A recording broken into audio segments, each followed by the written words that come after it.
Ini tambahan isu aku. Ada seorang message aku selepas aku memaparkan tentang konten sebentar tadi pilihan raya. Dia akan diadakan pada bulan November dan telah dibubarkan, parlimen telah dibubarkan. Beliau kata ini satu berita yang baik. Wah, dari positifnya baik. Aku pun setuju dengan dia. Dia kata Ismail Sabri Yaakob sebenarnya telah tersilap langkah. UMNO telah tersilap langkah.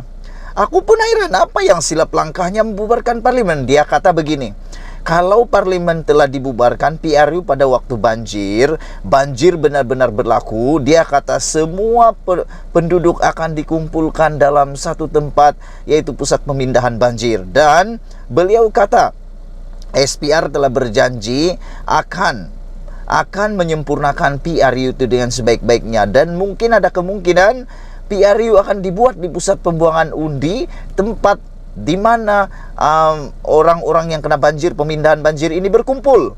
Jadi makna kata kalau banjir besar berlaku, lagilah seronok rupa-rupanya, sebab semua rakyat dapat berkumpul di satu tempat dan pengundian akan dapat diadakan sebaik-baiknya. Jadi ini satu berita yang amat baik yang mungkin tidak pernah dipikirkan oleh para penganalisis politik, pemikir-pemikir BN yang sangat PRU pada waktu banjir itu. Jadi aku pun agak setuju.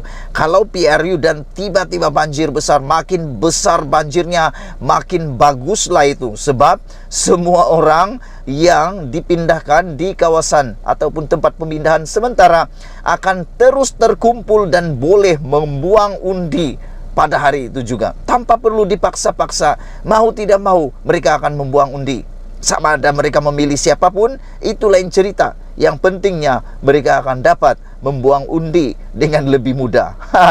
Apa pendapat kamu tentang pendapat ini? Teruskan ikuti ulasan aku ini. Disahkan bahwa Ismail Sabri Yaakob telah pun membubarkan parlimen dan telah mengarahkan negeri-negeri yang lain selain daripada Sabah, Sarawak, Melaka dan Johor untuk turut sama-sama membubarkan parlimen. Akhirnya Ismail Sabri Yaakob tunduk kepada kehendak UMNO, tunduk kepada Zahid Hamidi untuk membubarkan parlimen pada saat Malaysia baru pun selesai menghadapi pandemik COVID-19. Malaysia baru juga selesai membentangkan bajet keuangan 2023 yang belum diluluskan lagi, dan Malaysia dijangka akan berhadapan dengan masalah banjir besar pada tahun ini. Kita ucapkan syabas kepada UMNO, sabas kepada Zahid Hamidi kerana berjaya mendapatkan apa yang mereka ingini, yaitu membubarkan parlimen pada hari ini. Dan sabas kepada mereka kerana telah berjaya untuk mendapat kemenangan kepada Ismail Sabri Yaakob.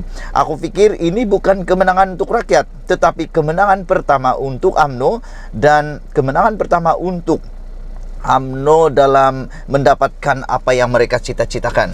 Yang menjadi persoalan sekarang ialah sejauh mana kita bersedia untuk PRU pada masa banjir. Dan ada juga tular-tular baru tadi dalam satu rakaman melalui wartawan, kalau aku tak silap wartawan TV3, mengatakan bahawa antara gurauan yang mahu diketengahkan dalam perjumpaan UMNO ialah mengajar akar umbi bagaimana untuk berenang supaya dapat mengundi dan dapat membawa orang untuk mengundi. Ini bukan satu perkara yang main-main, saudara-saudara.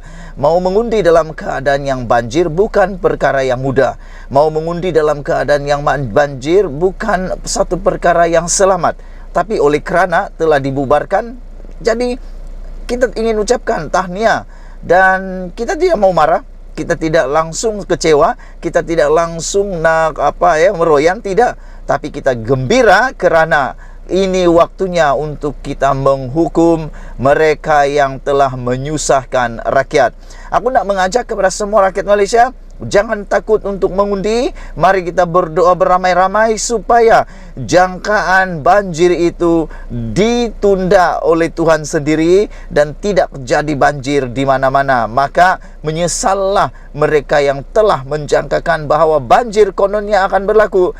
Akhirnya kalau banjir dikehendaki oleh Tuhan untuk ditangguhkan, dilalukan supaya tidak menjadi banjir di Malaysia, maka yang akan menggigit jari adalah UMNO yang telah bersungguh-sungguh gairah, begitu gairah mau bubar parlimen, Aku berdoa supaya banjir tidak jadi pada tahun ini.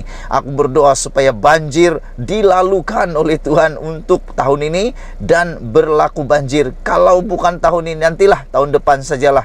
Supaya semua rakyat selamat mengundi, semua rakyat bersungguh-sungguh mengundi, dan semua rakyat akan menghukum mereka yang benar-benar gila kan PRU ini. Tak apa, kita terima keputusan ini, kita gembira dengan keputusan ini, kerana kita dapat memilih sekali lagi kerajaan yang patut, yang sebenar-benarnya. Jom kita mengundi, tidak lama lagi, 1 bulan lagi, maka sibuklah ahli-ahli politik berkempen di sana-sini, berjanji di sana-sini, semua di sana-sini. Sekejap ada, sekejap tiada. Ini yang kita tunggu-tunggu, waktunya untuk kita menghentam pemimpin-pemimpin, YB, calon-calon, supaya jangan hanya janji, jangan hanya pada pilihan raya kau muncul, tapi pada waktu diperlukanlah kau hadir di sana, bukan hanya pada pilihan raya.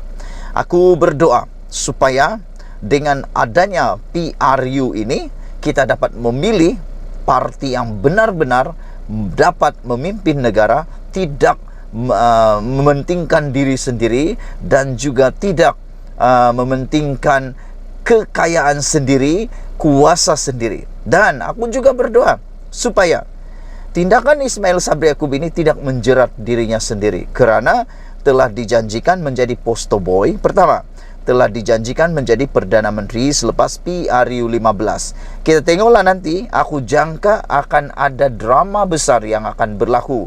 Aku jangka akan ada drama paling besar yang akan berlaku di dalam PRU kali ini.